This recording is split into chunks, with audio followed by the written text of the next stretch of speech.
அக்ஷய குபேர வணக்கங்கள். 500 ஆண்டுகளுக்கு பிறகு மிக முக்கியமான ஒரு ராஜயோகம். மீன ராசியில 3 கிரகங்களுடைய சேர்க்கை மிக முக்கியமான சேர்க்கை. அது மட்டும் இல்லாம திருக்கணிதப்படி சனி பெயர்ச்சியும் நடந்து முடிஞ்சிடுத்து.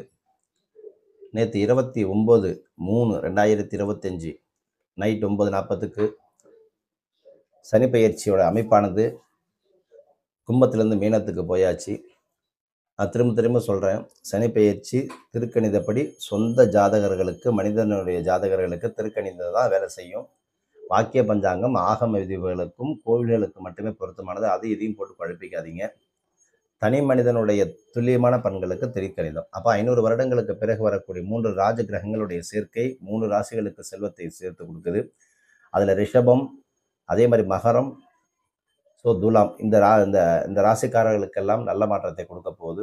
ஸோ அது எப்படி எந்த மாதிரி மாற்றத்தை கொடுக்குதுங்கிறத இந்த பதிவில் தெளிவாக சொல்கிறேன். வீடியோ முழுசாக பாருங்கள். வீடியோவை சப்ஸ்கிரைப் பண்ணி வச்சுக்கோங்க. போடக்கூடிய வீடியோஸ் எல்லாம் உங்களுக்கு நோட்டிஃபிகேஷனாக வரும். ஸோ பெல் பட்டன் கிளிக் பண்ணி வச்சுக்கோங்க. நவக்கிரகங்களுடைய அமைப்பானது மீனராசியில் சேரும்பொழுது என்னாகும் அப்படின்னு கேட்டிங்கன்னா, இது ஒரு ஜலராசி. இந்த ஜலராசியில் பார்த்திங்கன்னா மீனத்துக்கு அதிபதி குரு பகவானும் வர, இங்கே ஒரு நெருப்பு, அப்புறம் அது ஒரு ஜலராசி. இதில் காற்று ராசியாக சொல்லப்படக்கூடிய சனி பகவானும் உள்ளே போகிறாரு. அப்போ இது என்ன பண்ணும் அப்படின்னா, 2 விதமாக நான் உங்களுக்கு சொல்கிறேன். மிகப்பெரிய ஒரு உலக அழிவுகளுக்கு நோக்கி இதை நகர்த்தி கொண்டு போகும். ஏன்னா காலபுருஷனுக்கு கடைசி வீடு, முக்தி வீடு, பரிகாரம் என்று சொல்லப்படக்கூடிய வீடு.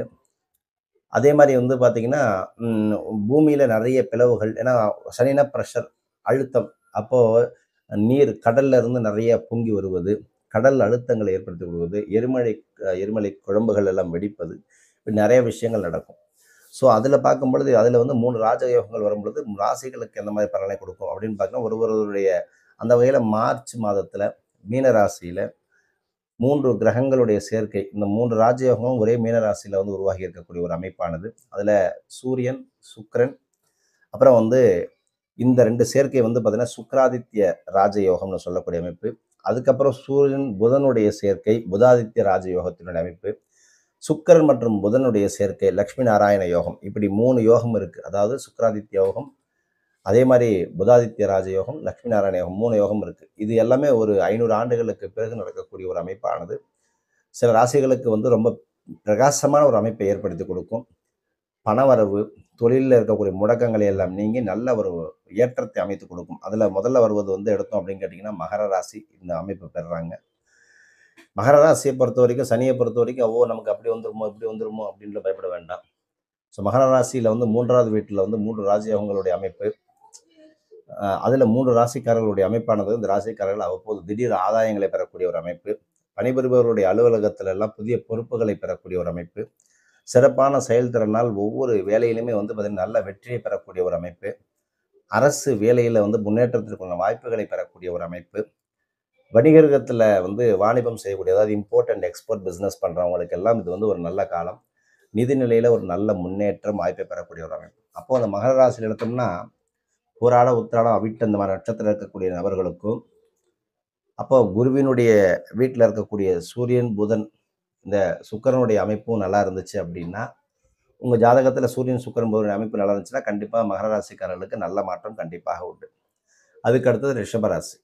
இந்த ரிஷபராசியில் பொறுத்த வரைக்கும் 11வது வீட்டில் 3 ராஜயோகங்கள் நிகழக்கூடிய அமைப்பானது ஆளுமை சக்தி, என்னால் பண்ண முடியுங்கிற அந்த பர்ஃபார்மன்ஸை கொண்டு கொடுத்துரும். குடும்ப உறவினர்களுக்கு உண்டான உறவு நிலை மேம்படுத்தி கொடுக்கும். தொழிலில் நல்ல முன்னேற்றம் ஏற்படக்கூடிய ஒரு காலகட்டம். புதிய வருமானங்கள் திறக்கப்படக்கூடிய ஒரு காலகட்டம். நிறைய பணத்தை சேமித்து வைக்கக்கூடிய ஒரு காலகட்டம். பணிபுரிபவர்களுக்கெல்லாம் நல்ல ஒரு காலகட்டம். முதலீடு நீங்கள் இன்வெஸ்ட்மெண்ட் பண்ணுற மாதிரி இருந்ததுன்னா கண்டிப்பாக நல்ல மாற்றத்தை கொடுக்கும்.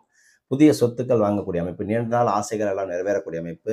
ஆரோக்கிய பிரச்சனைகள் எல்லாம் நீங்கி, உடல் தொந்தரவுகள் எல்லாம் நீங்கி உங்களுக்கு மன நிம்மதியை பெறக்கூடிய ஒரு காலகட்டம். அது மட்டும் இல்லாமல் ரிஷபராசிக்கு பார்த்தீங்கன்னா ஒரு நல்ல மாற்றத்தை கொடுக்க போகுது. இது இந்த ரிஷபத்தை எடுத்தோம் அப்படின்னு கேட்டிங்கன்னா, உங்களுக்கு இந்த சனியானது நல்ல மாற்றத்தை கொடுக்க போகுது.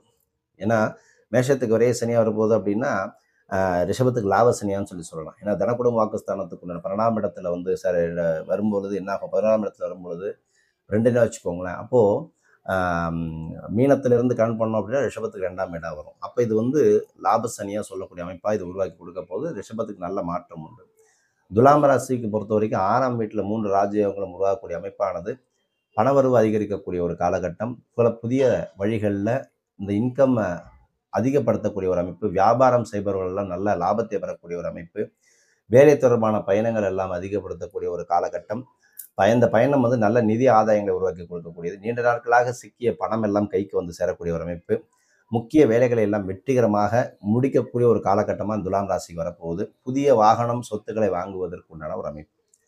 பொதுவாக இந்த துலாம் ராசியை நீங்கள் கணக்கெடுத்தீங்க அப்படின்னா சுக்கரனுடைய வீடு, ரிஷபம் துலாம் சுக்கரனுடைய வீடு. இவங்களுக்கு பொறுத்த வரைக்கும் என்ன அப்படின்னு கேட்டிங்கன்னா, எப்பவுமே வந்து பார்த்தீங்கன்னா துலாம் பொறுத்த வரைக்கும் என்ன ஓடிக்கிட்டே இருக்கிற ஆளுங்க, ரசனை உள்ள ஆளுங்கன்னு சொல்லலாம். என்ன ஒரு விஷயம் என்ன அப்படின்னு கேட்டிங்கன்னா, இவங்கள்ட்ட இந்த பணம் தங்குவதுங்கிறதா ஒரு பெரிய பிரச்சனை. ஸோ துலாம் ராசிக்காரர்கள் இந்த காலகட்டத்தை சரியாக பயன்படுத்தி வெற்றியை நோக்கி உழைக்க கற்றுக்கொள்ளுங்கள். ஸோ மகர ராசி, துலாம் ராசி, ரிஷபராசி 3 ராசிக்காரர்களுக்குமே சுக்கராதித்ய யோகம், புதாதித்ய யோகம், மகாலட்சுமி ராஜயோகம் 3 ராஜயோகமும் இருக்கிறதுனால இந்த காலகட்டத்தை சரியாக பயன்படுத்தி வெற்றி பெறுங்கள். அது மட்டும் இல்லாமல் கடனை தீர்க்கக்கூடிய மைத்திரமூர்த்த நேரமும் நம்ம கேலண்டர் போயிட்டுருக்கு. ஸோ தேவைப்படுறவங்க நீங்கள் வாங்கிக்கோங்க. அது மட்டும் இல்லை, இந்த யோகங்களை சரியாக பயன்படுத்துபவர்களே கரெக்டாக வெற்றி பெறுகிறார்கள். அப்போ உங்களுடைய சுய ஜாதகத்தில் அந்த கிரகங்கள் நல்லா இருக்கணும். ஸோ உங்கள் ஜாதகத்தை பொறுத்த வரைக்கும் உங்கள் வாழ்க்கையில் தடுக்கக்கூடிய கிரகம் எது, முடக்கக்கூடிய கிரகம் எது, எது என்னை தடுக்குது, எது என்னால் நடக்க முடியாது, எது என்னால் முடிக்க முடியாமல் ரொம்ப தடபட்டு இருக்குது, இது எல்லாமே தெரியணும் அப்படின்னா டீட்டெயிலாக கன்சல்டேஷன் பண்ணி பார்த்து நீங்கள் தெரிஞ்சுக்கலாம். ஸோ அடுத்த பதிவில் வேறு என்னை பற்றி சிறப்பாக பேசலாம். நாளை ராமேஸ்வரம் கிளம்ப இருக்கிறதுனால ஸோ பார்க்கணும்னு நினைக்கிறவங்க ராமேஸ்வரம், திருச்சியில் வந்து நேரடியாக பார்க்கலாம். நற்பவி நல்லதே நடக்கட்டும். ஓம் ஸ்ரீ குருபியோ நமः.